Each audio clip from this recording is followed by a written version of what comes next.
और आज एमसीडी आपकी हो गई। दिल्ली की जनता ने सूबे के साथ साथ एमसीडी को भी केजरीवाल के हाथों सौंप दिया। लेकिन जीत के तोहफे के साथ दिल्ली वालों ने केजरीवाल को करप्शन को लेकर येलो अलर्ट भी जारी कर दिया।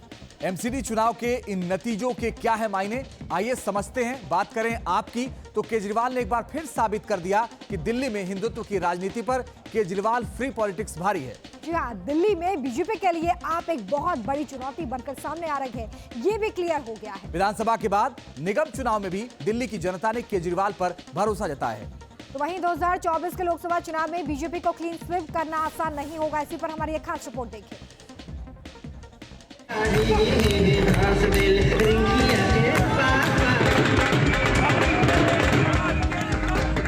एमसीडी चुनाव में आम आदमी पार्टी को बहुमत देकर दिल्ली की जनता ने एक बार फिर बता दिया कि दिल्ली को केजरीवाल पसंद है। अरविंद केजरीवाल ने जिस तरह से 2013 में दिल्ली की सत्ता पर 15 सालों से काबिज कांग्रेस को उखाड़ फेंका था, उसी तरह एमसीडी के चुनाव में 1.5 दशक से काबिज बीजेपी को एक झटके में हटा दिया। 250 के 250 पार्षद जो चुन के आए हैं, मैं अब उनसे निवेदन करता हूं कि आप किसी पार्टी के पार्षद नहीं, अब आप दिल्ली के पार्षद हैं, मिलके दिल्ली को ठीक करें। 250 सीटों वाली एमसीडी में आम आदमी पार्टी को इस बार पूर्ण बहुमत मिला। आपने 134 सीटें हासिल की। हालांकि इस चुनाव में केजरीवाल दिल्ली विधानसभा चुनाव की तरह बीजेपी का सूपड़ा साफ नहीं कर पाए।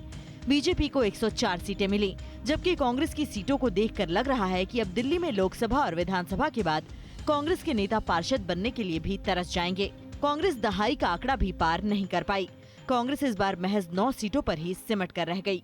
लेकिन अगर आम आदमी पार्टी का दावा था कि 220 सीट लाएंगे और यहाँ 126 के लाले पड़े हुए हैं, तो ये स्थिति को हम ये मानते हैं कि दिल्ली की जनता का बीजेपी में बहुत प्यार है। रिजल्ट फाइनल जो भी हो, लेकिन दिल्ली की जनता ने बीजेपी को दिल में रखा है।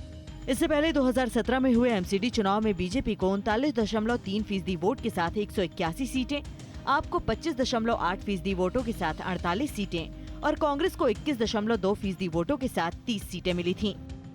वहीं एमसीडी चुनाव में इस बार सबसे दिलचस्प बात ये रही कि करप्शन के खिलाफ दिल्ली की जनता के दिलों में जगह बनाने वाली आपके जिन नेताओं पर करप्शन के आरोप लगे, उन नेताओं के क्षेत्र की जनता आपसे बिदकी नजर आई।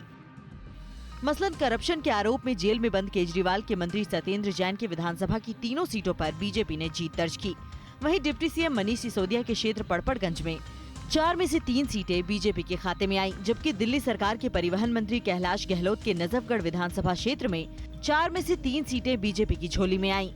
एमसीडी चुनाव में मिली बड़ी जीत जहां आम आदमी पार्टी को जश्न का हकदार बनाती है, वहीं केजरीवाल के लिए दिल्ली की जनता का येलो अलर्ट भी है कि करप्शन का दाग लिए घूम रहे आपके नेताओं पर दिल्ली की जनता को बिल्कुल भरोसा नहीं है। Team news nation.